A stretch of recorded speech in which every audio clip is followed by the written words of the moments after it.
We are buying a 10-acre farm, and I finally feel confident enough that I want to tell you guys about it because we've had 3 contracts in the past fall through, and it is finally happening. We are less than 2 weeks out from closing. We're already packing. We scheduled the movers, and let's talk about it. So if you're one of these people, like a lot of us, most of us in the country, I want to say, that feels defeated by these prices, that feels just like this is never going to happen, has this millennial midlife crisis like a lot of us do, and say we want to get out of town, we want to have a little homestead, we want chickens, we want to grow our own veggies, we want to live better. This is us. This is a lot of us. I feel like it's almost like a trend these days, but for us it's been a dream for a really long time. Like, we're talking many years of trying to make this a reality. I've always felt like I'm a little bit different. I don't work a full-time job anywhere. I built my own business 10 years ago, and it is finally at a place where it really brings in enough to sustain us. So it's not luck, it's not lack of a lot of work, and it's not a lack of patience. And I'm saying this because I want to encourage you guys. I am not special. I actually way back then when I was in school and a teenager, I actually didn't do good in school because I hated school. I thought it was boring. I thought it was really hard as an introvert to be in an environment like this. I've always felt like I was different. I never was okay with a full-time job. I felt like it was a waste of my life. I just really knew that that was not my life's calling.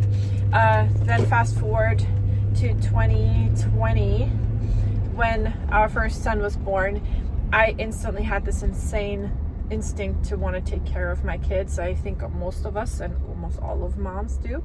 But the crazy thing for me was that I just knew right then and there I want to parent differently. I never let them cry it out. I just wanted to really live a life that was conducive to what I was feeling and not what society was telling me. And so ever since then, we've worked more and more toward a life of freedom and a life that feels fulfilling to us as a family, and away from what keeping up with the Joneses basically was, or that picture that we had in our head. We had a gorgeous, absolutely amazing house in an upper class neighborhood. At the time, the prices were still more than affordable for this, and so we could do it. Now, we were not mid to upper class, but at the time in Montana, the prices for those kinds of homes were really still so manageable that we could kind of swoop in there. And initially, I thought I made it. I thought that I hit the jackpot, or we hit the jackpot. So then we had a miscarriage at 20 weeks of pregnancy, and within the same week, my husband got diagnosed with multiple sclerosis. So that was a huge reality check for us, and that's when it hit us that, wow, a really big house, decent money, working and saving and all the things full-time really does not make you happy if big, awful things happen in your life. And so after having had then another pregnancy, which was thank goodness successful, which is our now 6-year-old son, we just realized about 6 months in after he was born that this house in this environment with the neighbors that are all like, white picket fence and mowing their lawns to the perfect length, and everyone's looking out their window trying to make sure that you're doing your part, and if you don't, they're gonna literally come knocking at your door. And now, mind you, I like keeping things really clean. I love having a neat, really aesthetically pleasing home and front porch and all that. That makes my brain happy. I'm not a messy person. But I also don't want to obsess over the tiniest little details to have this big manicured lawn that we can't step on. Or, it's really just for show, essentially. Like, that just seemed ridiculous to me. And so when all these life things happened to us that were just really hard and scary in a lot of ways, we decided to sell this house. And we moved into a tiny 1,100 square foot rental. So we put most of our stuff in storage and just lived with our little infant son in that tiny rental for a little while, until our dog, that was a coonhound, that was only 3 years old, and we trained that dog. We poured everything into that dog. Within, I think, 2 months of doing all that, got diagnosed with devastating cancer, and we spent a couple $1,000s trying to save him, and there was just no chance at getting that to be successful. He was just going downhill. We did surgeries, we did treatments. We actually started trying to get him into a dog oncologist, and he never even made it to his appointment. It was just one of those awful sarcomas that once he felt sick, there was just no coming back from that. So all that to say, I'm just giving you a bit of a backstory, because our life has not been, and I'm finally parked, has not been easy. In a lot of ways, we're not coming from money. And I think all of those events compiling together, there's a million people out there that, also want more freedom and want more authority over their own life and their days, and enjoy their kids and be outdoors. And but a lot of people, whether they like it or not, I think a lot of people are so unhappy with this, running to work every day, putting their kids in preschool or into regular school when they're older, just really running around like a chicken with their head cut off. To us, that was not fulfilling. We wound up moving to Texas, to Austin, for just less than a year, just to get out of here, to get away from the Montana weather, even though we love Montana. Loved it there, did really good. It was really awesome. But then we got pregnant with our second son, and that's when it hit me. I was like, we're all alone in Austin. We don't know anyone. We don't have family support. And that's when our home was available and vacant again after that lease had run out. So we decided to go move back into our home in Montana.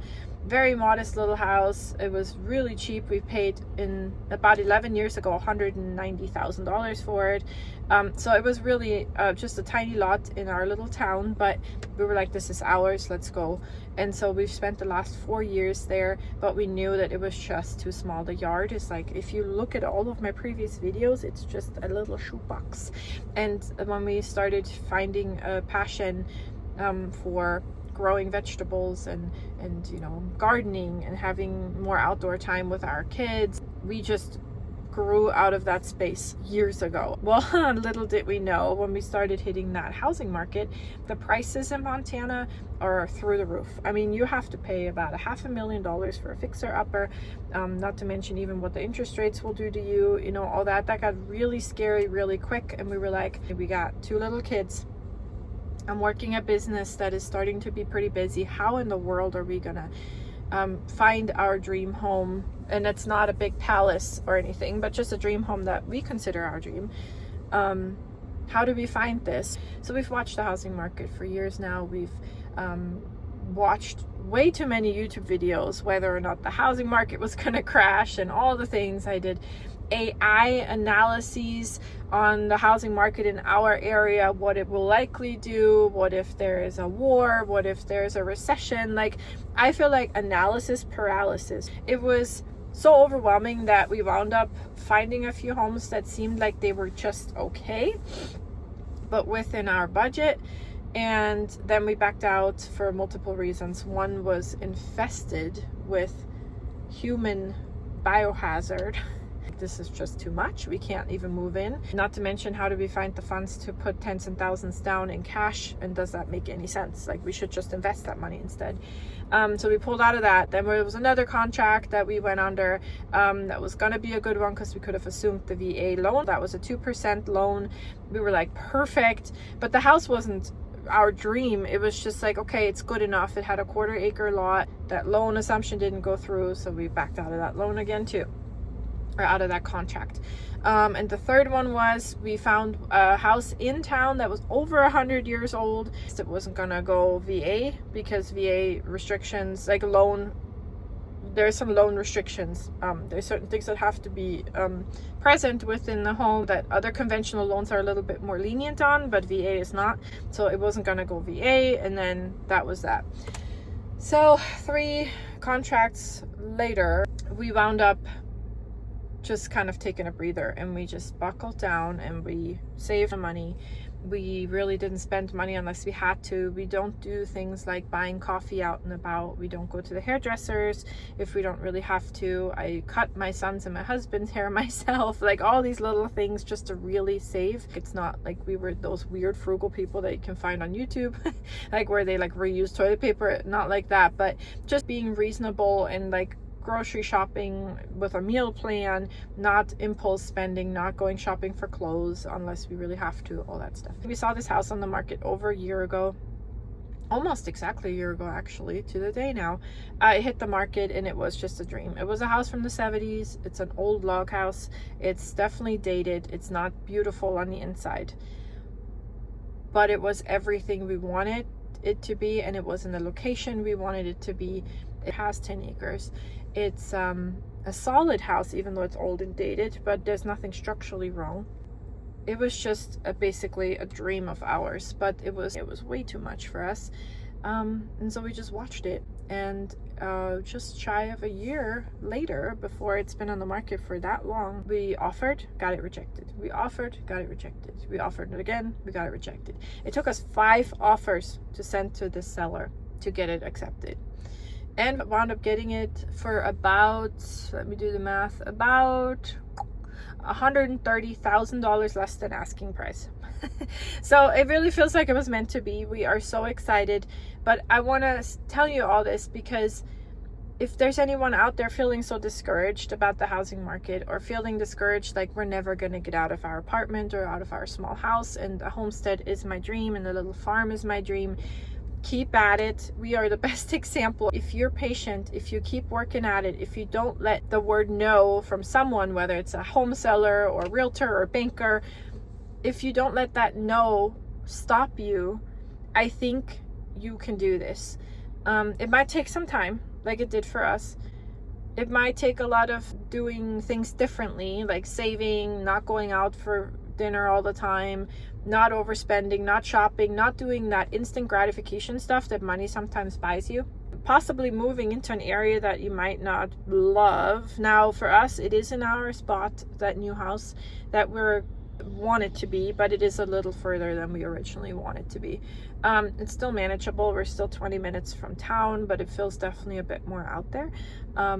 It's up in the mountains, and we don't have the typical utility hookups to the city. But there's also some pros that come with this, right? Like lot less oversight, lot less people. There's never any through traffic. It's going to be a huge adjustment. I hear there's bears in the yard sometimes. Stay tuned for having me figure that out. But yeah, we're super excited. We're finally getting to start a new life. This isn't just a new home for us and a random move. This is a new lifestyle. We've worked toward this in a tiny, hence the name Tiny Homestead, in a tiny scale for years. We've learned how to garden, raise little plants. We've fostered kittens. We've I feel like our tiny little house right now with our tiny yard has really been a Swiss Army knife for us. But we're so ready to upgrade and really make a more meaningful difference in our community. I will make a separate video on this, but I'm also currently forming the Big Sky Beagle Rescue as a nonprofit. That is something that's so near and dear to my heart, to help rescue hound dogs. Beagles are my spirit animal for some reason, but hound dogs, you know, coon hounds, all the other hound dogs are not excluded from that. So I really want to start a rescue where we can help raise funds and help maybe in the area in Montana, or also just helping with finances, etc. So I said this in one of my videos before, but I really, if you've made it this far, I really plan to use this YouTube channel and all of its proceeds for the new farm and that beagle rescue. So if I ever get to a point where I can monetize this, I want to use those funds to do good, to help in the animal community, to help in the rescue community. I heard a quote once that really just rings in my head over and over. Every couple days I think about it. It's like something along the lines of, this person had said, my life was meaningful if I made a couple beings just breathe easier and have a good life because of me. So if I can take in abused or unwanted animals and nurture them back to health and find them long-term loving homes, if I can take and adopt an animal, like our little sweet Nellie, our beagle mix that we got from the Austin Hound Rescue, which we absolutely adore. She was traumatized. She was screaming. She came to us with 3 collars on and 2 leashes because she was so terrified that people could not hold on to her. She would slip collars, and she had to have these choke chains that would cinch up so she wouldn't disappear and run away. She was skin and bones, not because of the rescue. The rescue did amazing with her, but when they got her in, she was probably even skinnier. And so she was just a tiny little terrified thing. And she's the biggest, most plump, not fat, but plump couch potato. She sleeps in the king size bed all night. She loves it. I can pick her up. I can put her on her back. I can scratch her belly. Like, she's officially feels safe and happy. And that makes my heart warm that I can do that we can, as a family, take care of animals, and it's a safe haven for them, even if it's sometimes just short term, because you can't adopt every single animal, right? But anyway, this is our dream, and it's starting to happen, and we cannot, the 2 weeks that we're out from closing can't come fast enough. I'm literally chomping at the bit. I'm so busy right now, packing and working and doing all the things, but for some reason those 2 weeks still seem like they're just forever away. I'm daydreaming about the moment that we get those keys, sign on that dotted line, and just drive up there and let our dogs out and our kids, and film this, and also let you be part of this and see what we're doing with all this, how we're learning to have a homestead, the fails, the wins, the things that we thought were going to be awesome that probably aren't as glamorous, like wait for my first chicken to get sick or something. So yeah, I invite you to be part of this journey with us. We are so excited, and I'm sharing this to hopefully encourage a lot of you to rethink, because we've been so programmed, I feel like, in this world that, you got to work your job, you got to pay your taxes, you got to put your kids in daycare. It's got to be another video. We are homeschooling our kids, and why I think this is so much more effective, and all the studies I found, and me being originally from Europe, maybe that's partially why I think so differently. But I also think there's a lot of people that I talk to around here that find this completely amazing, and I want to teach you anything that I'm learning in this process. I'm gonna teach that to you guys.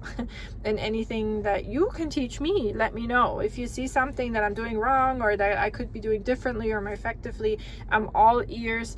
I'm learning as I go, but I definitely can tell you guys we have an enormous amount of passion for this. We're so ready for a slower, more meaningful life, because ultimately, we've got this one life. Let's just really make sure we're happy and do good in this world. So all that to say, I'm gonna stop rambling. Thank you for listening.